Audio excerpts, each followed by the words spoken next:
Are you feeling convicted about using AI in your kingdom-based business? Well, in today's video, I'm going to tell you exactly what I do when I use AI and when I don't use AI. Coming up next. Hey girl, hey! Welcome to today's episode of the podcast.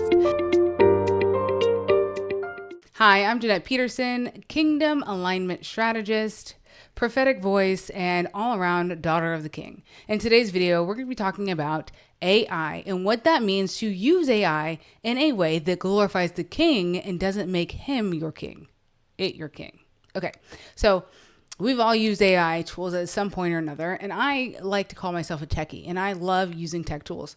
When AI first came out in the scene, I didn't know how long it was going to be out. And so we used it. Me and my husband, we were using it. Are just tech people. So we like to see the new things coming out. We like to test things and push things to their boundaries and find out how to use these tools because that's what we like to do. So when they first came on, we were trying to see how they worked. I was not that big of a fan at first because it wasn't that smart. It still needed to go through some iteration. And now in 2025, the end of 2025, I've seen it be able to do things that are phenomenal, really. I've seen some people use it as a second brain, which I personally don't recommend, but I've seen it be done. And so I know that it's getting closer to where it can actually make decisions and things like that. Now, for me, I have a kingdom business, meaning everything I do is Holy Spirit led, meaning I can't even go to regular people to get strategy. Like it has to come from the Holy Spirit. So the same thing goes with AI. I was realizing that I was using AI to help me create things from nothing when I can't do that. I can't do that. I have to have God, Holy Spirit direction, help me form things and help it polish it. That's it.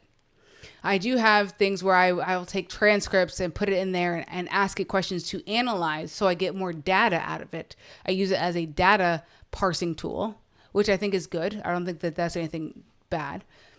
I'm going to tell you guys a story. So I was in a transition. I mean, like as we're in business, we're always in transition. And God was telling me to not do my podcast anymore. And so to go all in on YouTube. And so what do people do when they go all in on a new platform? They research it.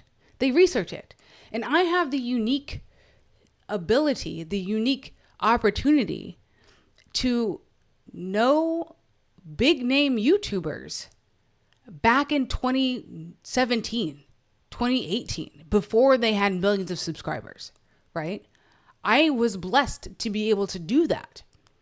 And so because of that, being around them, I know exactly what strategies they've used. I've seen their strategies work. I know how the tools that they use. I've seen it. They've given me lots of training. I've been in lots of conferences with them about these things. And so I know all the strategy.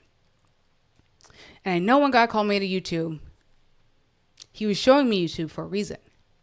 And I just kept putting it on the shelf because I was like, I know you're showing me this. I'm not sure. I know you're showing me this, but I'm not sure why. I tried different iterations of my business to be on YouTube. Don't look it up because they're cringe. But I knew that I was supposed to be on YouTube at some point, and I didn't know what it was or how it was. And so when God told me again, okay, now's the time to go on YouTube, I said, okay, let's do it.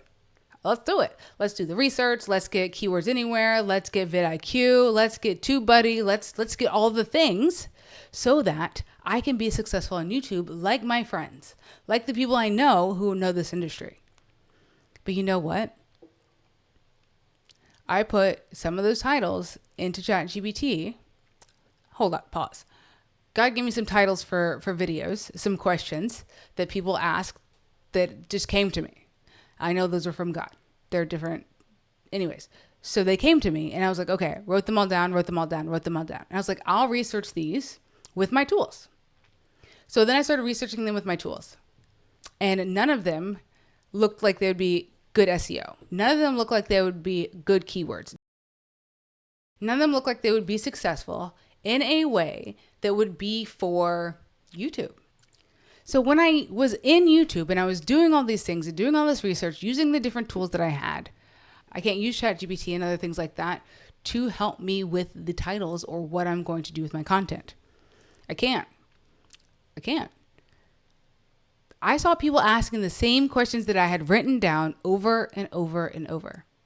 And to me, that was confirmation of God saying, I have already given you what you need. The questions that are being asked and the reason I gave you these questions are because I need you to talk about them. I need you to talk about them. And so when I'm using ChatGPT and other tools like that, it's for data parsing. It's for creating understanding of my clients to get deeper so that way I can help them better. But it can't be for creation for me. And I would caution you on how you're using ChatGPT. Do I think ChatGPT is evil? No, it's a tool, but it's not a creator. I saw a Christian artist saying that we should not be listening to AI generated music. But like I said, it's a tool. So if I come up with the lyrics and I am coming up with the melody and I'm asking ChatGPT to put it together, I don't see that being anything wrong with that. You got those revelations from the Holy Spirit. ChatGPT didn't come up with that. If I put in there, come up with a Christian song so I can sing it and give me the chords, I'm asking it to be a creator. It's a tool. It's not a creator. It's like asking money to go make more money. It can't without help, input from the user. So when we're using AI and tools like that, I would love for you to really just caution yourself and say, am I using this as a tool, or am I being lazy and not talking to Jesus and asking it to be a creator for me? So today, I really want you to take that to heart. And if you're like questioning what should I be doing in my business, how I should be doing these things in my business, I've got a special thing for you, and it is Kingdom Warrior Bootcamp. In Kingdom Warrior Bootcamp, we get down to the nitty gritty. We start finding everything that you need to do in business, if it's from God or not. And if it's not from God, we strip it away. And we just get rid of it, and then we go on with what God has actually ordained for you, what you are graced for, so that way you can do what you've been called to do in the way that you've been called to do it, and to steward the gifts he's given you wisely. So if you want some of that, go to kingdomwarriorbootcamp.com, and I will love to see you in that class. I'll see you guys soon.